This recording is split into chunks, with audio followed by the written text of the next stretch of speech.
नमस्कार। आप सभी का हमारे चैनल पर हार्दिक स्वागत है।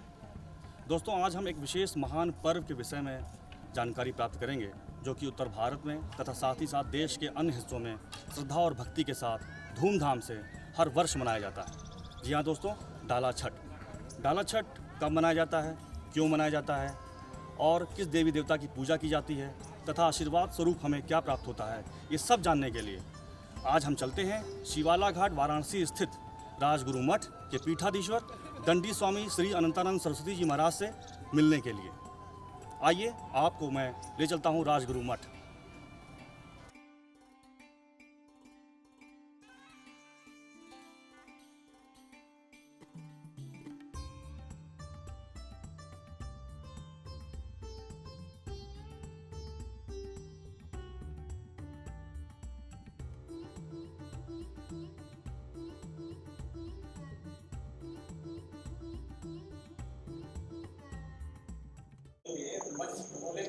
अब हम राजगुरु मठ में स्वामी जी की श्री चरणों में हैं और मैं स्वामी जी से ये जानना चाहूँगा कि डाला छठ पर्व कब मनाया जाता है और क्यों मनाया जाता है।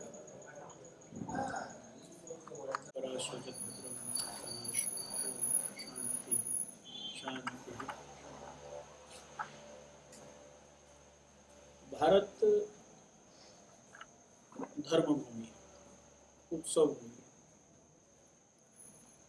इसी उत्सव में धर्म में आधारित होकर डाला छठ की परंपरा पौराणिक काल से है। अब तो वैदिक काल को कहना कहीं अतिशयोक्ति नहीं। हम ध्यान देंगे तो अभी जो मैंने मंत्र बोला, यह मंत्र भी वेदोक्त है। यह सूर्य की उपासना का ही मंत्र है। डाला छठ कार्तिक मास के शुक्ल पक्ष के षष्ठी तिथि को मनाया जाता है। मुख्यतः इसमें सूर्य की उपासना की जाती है, लेकिन विशेषता ये है कि सूर्य को पुरुष रूप में माना जाता है, लेकिन डाला छठ के दिन सूर्य की उपासना स्त्री के रूप में की जाती है और मात्र उपासना होने के कारण, यानी मातृशक्ति की उपासना की जाती है सूर्य को साक्षी मानकर। सूर्य ही उस दिन स्त्री रूप में डाला छठ के दिन पूजित होते हैं। स्वामी जी, आप हमारे दर्शकों को ये बताइए कि डाला छठ की पूजन विधि क्या है और इसको करने से भक्तों को क्या लाभ प्राप्त होता है। डाला छठ की जो पूजा विधि आपने पूछी, एक बात हमें ध्यान देने की जरूरत है कि सनातन धर्म के जो श्रेष्ठ मानबिंदु कहे गए हैं त्याग, वो इस पूजा विधि की सबसे प्रमुखता रहती है। यह मातृशक्ति, केवल मातृशक्ति ही नहीं अपितु पुरुष भी इस छठ के निमित्त व्रत रहते हैं जो निर्जला रहते हैं। ये एक इकलौता पूजा है जिसमें कर्मकांड भी पूजक ही करता है, न कि पूजा कराने वाला। यहाँ जो पूजा कर रहा है, जो व्रती है, वही अपने कर्मकांड को संपादित स्वयं कर लेता है।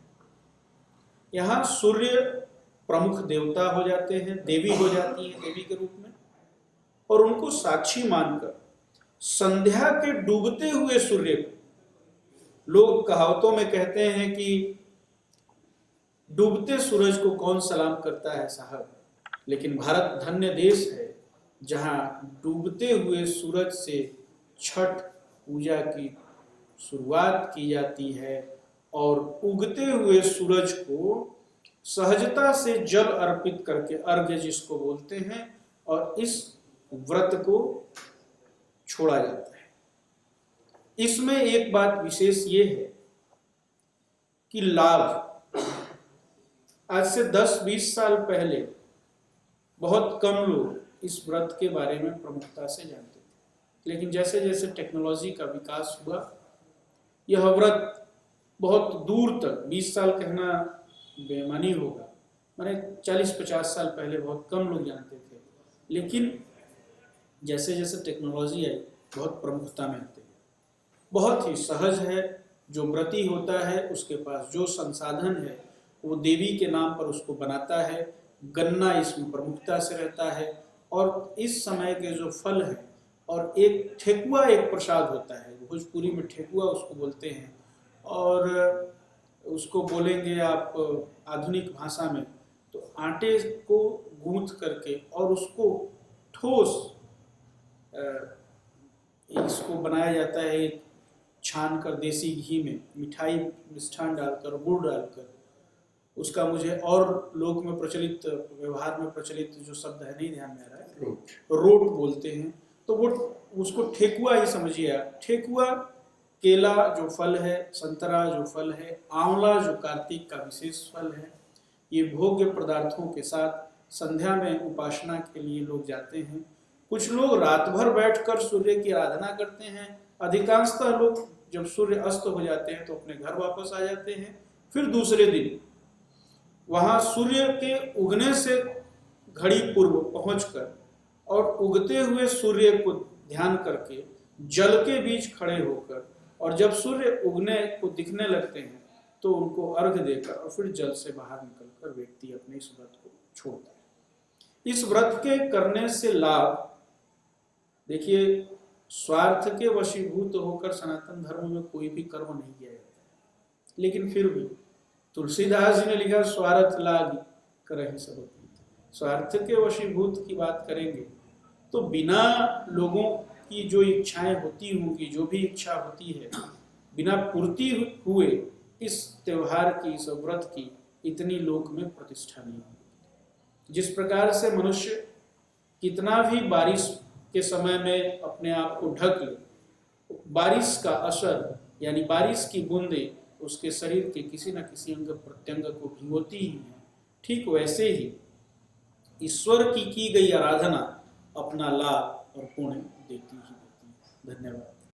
हम राजगुरु मठ के परम श्रद्धेय पीठाधीश्वर दंडी स्वामी श्री अनंतानंद सरस्वती जी महाराज के बहुत बहुत आभारी हैं कि उन्होंने आज हमारे लिए अपना कीमती समय निकाला और हमें डाला छठ जैसे महान पर्व के विषय में महत्वपूर्ण जानकारियाँ दी।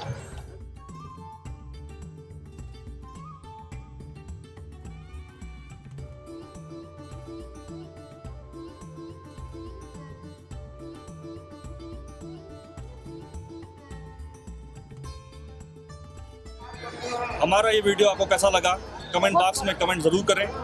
वीडियो को लाइक करें, अधिक से अधिक मात्रा में शेयर करें और चैनल को सब्सक्राइब करें। नमस्कार।